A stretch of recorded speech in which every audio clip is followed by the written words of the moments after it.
For years I thought I was enforcing justice, until the day I realized I was part of the crime. My name is Daniel Ward, and for 12 years I served as an officer in one of the most secure military interrogation units.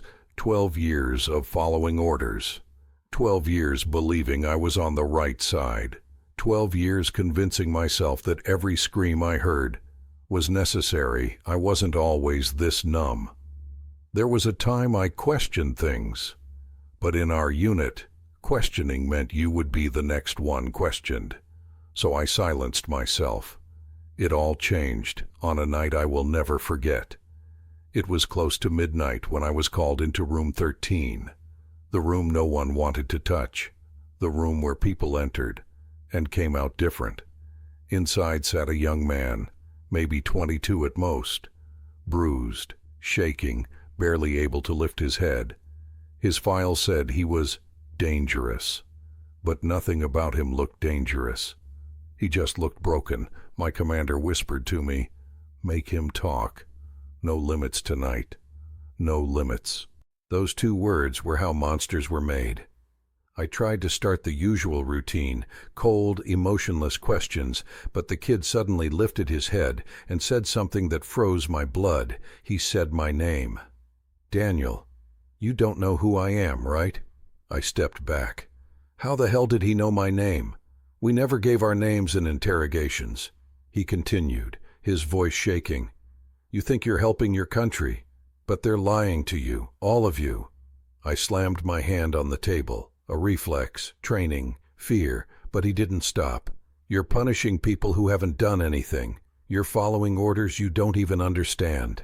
For a moment, I felt something I hadn't felt in years. Doubt. Then he said something that destroyed me completely. "Ask them why your brother disappeared. Ask them who signed the order." My heart dropped. My brother. He vanished when I was 19. No body, no explanation, nothing. I was told it was an accident. I never questioned it. "Your brother was brought here," the kid whispered. "Same room, same chair."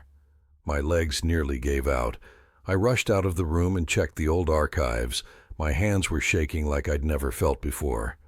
And there it was, a sealed file with my brother's name, stained, old, classified. Inside was one line that changed my entire life. "Interrogation terminated by Officer Commander Hale." My commander, the same man who trained me, the same man who told me, never question orders. That night I made a decision.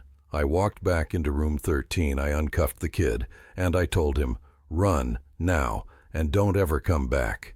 He looked at me with disbelief.